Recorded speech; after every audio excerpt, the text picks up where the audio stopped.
We'll try and get one more paper done. Can I just have a quick gauge from people? Is there likely to be much discussion on the submission? On the submission? No? Okay, we'll go to the... Yeah, that's fine. Yeah.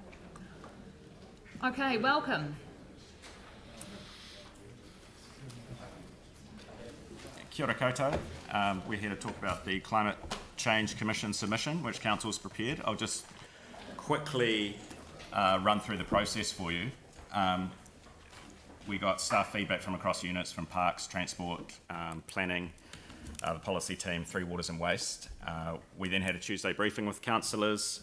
We've had a very good session with the Council's Climate Change Working Group, in which we incorporated feedback from councillors on the submission.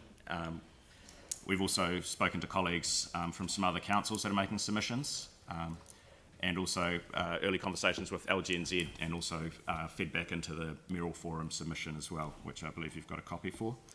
Overall, we're asking for stronger ambition from the Climate Change Commission in terms of their early budgets.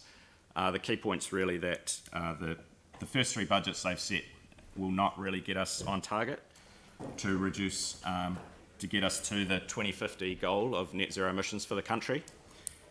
Council itself's got a goal in 2030 to halve the emissions across our district, but the budgets in the Climate Change Commission's recommendations are only about a 17% emissions reduction by 2030, which we believe leaves too much for future generations to kind of make up in the later part of the decades to come. So we'll welcome any questions that you have on the submission. Thank you. Pauline? And I'm sorry I didn't bring this up earlier, but as you know, I got dropped out of the email trail last week. But I've got just a question on, and it's page 55 on your plug-in electric hybrids, and I had to declare an interest because I've got one, but this is a bigger picture that obviously you're supporting rebates and incentives for people buying electric vehicles, but you're recommending that they not offer them for hybrids because you can't guarantee that people are always going to use the electric side of it rather than petrol. But my question is, couldn't we have some recommend a gradual scale, so a lesser incentive for plug-in hybrids? Because I don't think anyone would buy a hybrid intending to run it on fuel the whole time. And it is a transitional plus for us in our climate change targets. So, yeah, no, a good question. Yeah. I think it's all down to real world use, and the research has shown that, particularly in fleets, etc., that they don't get used like they should be used. They don't get plugged in, a lot of them, and there's potential issues overseas where they have put incentives into plug-in hybrids, where they bought them for tax incentives and don't even plug them in. Is a suggestion. So you get a cheaper vehicle, but you're not actually saving emissions in a lot of the cases. Some of the plug-in hybrids also, in those links in the document. No, Kerry, that was the link. he just turned him off. Check that it all on. No, leave them all. Don't touch. Is that all right? Don't touch. Good. So the evidence, and there's a few links in there in the document around some of the evidence coming overseas that, but definitely, yes, in the past, good transition. Who had utes that are battery electric? Good little transition, like the Mitsubishi Outlander, no publicity about that, but things are changing. There are battery electric vehicles, utes and other vehicles coming. Cars, they're here already, good range. So we do know with battery electric vehicles that it will be zero exhaust emissions. With plug-in hybrids, you just can't prove it. With likes of yourself, you will be doing it, but you can't across the board, particularly with fleets. Evidence is showing that they're not. All right, well, that clarifies it. Oh. That's great. Any further questions on the submission? No. In that case,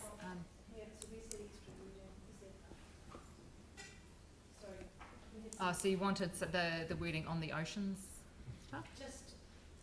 You just raise the issue.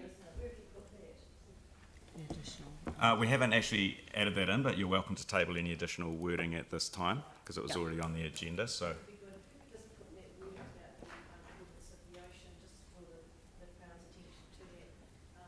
Pauline, if you want to yeah, we could note it and then Melanie and I can sign that off. Yeah. Is that all right? Yeah. Could you talk to everyone else about it though, so they're comfortable with that? So we do it with the agreement of with the meeting.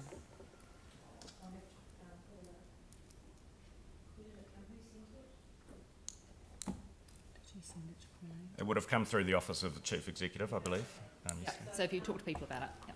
Yeah, I would like to talk about it because I read an amazing article on the weekend about the importance of the ocean in sequestering carbon. So 3 years of work has found by a dozen ocean experts that and they've also built the first global map of carbon stored in the sea floor and discovered that marine sediments store twice as much carbon as terrestrial soil, and how important it is to actually protect our marine sanctuaries so that we don't have bottom dredging up all this sea floor. And being such a coastal country, we've got a huge amount of coastline, so we need to protect it. So the extra wording that staff have suggested is that Council notes new research on the importance of protecting carbon stores in marine sediment and suggests the Commission investigate this further and include it in further advice to government. Large amounts of carbon stored in marine sediment is released when the sea floor is scraped during bottom trawling, a process which also severely damages the marine ecosystem. So we request the Commission suggests that the government joins international efforts to advocate for the protection of sea floors as a way to both prevent the release of carbon stores and protect the marine environment. If international agreement is reached, an opportunity also exists to count the protection of marine areas as part of countries' carbon savings under the Paris Agreement. And I think that's fantastic wording, and thank you very much for doing that. So I'm hoping that the rest of the committee people are happy with that? agree with that. We note up there. That's Thank great. you. Okay, is there anything further from the people? No. Do I have a mover? Melanie and Mike. Any debate on this one? Pauline. I just want to thank the staff for the incredible amount of work on this, and it was really, really quite fun working on this, and we were thinking a lot about it. So I know it's been hours and hours of work for you all, but thank you very much for all the work. It's been really interesting. I'm sure you want to say something similar. Yeah, just briefly. I think one of the core things. Is that so? Okay. Look, I think it's really good to see that we've actually put forward a very strong submission. But I was reading the paper and it's quite right where Professor Bronwyn Hayward actually kind of called us out for putting in quite a strong submission where we're consulting right now on a climate change strategy that potentially is not that ambitious. So I really hope when we're actually saying this to central government, hey, we need to be ambitious and strong, when we get the feedback from our communities to be ambitious and strong and bold, that we listen to them and actually do that too. Thank you for that.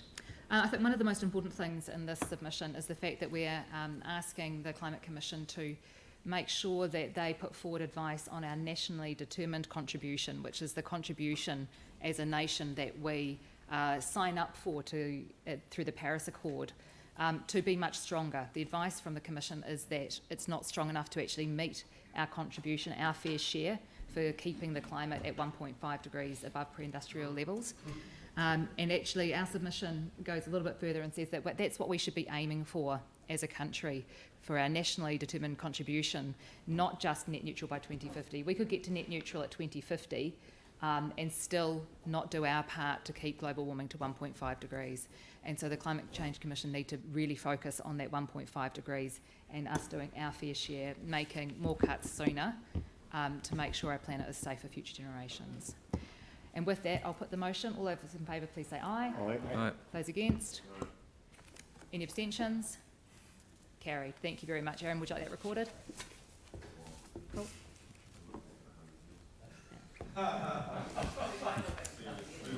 Put your diving mask on. Okay, we will take a 10-minute break now. So everyone back here at 10 past.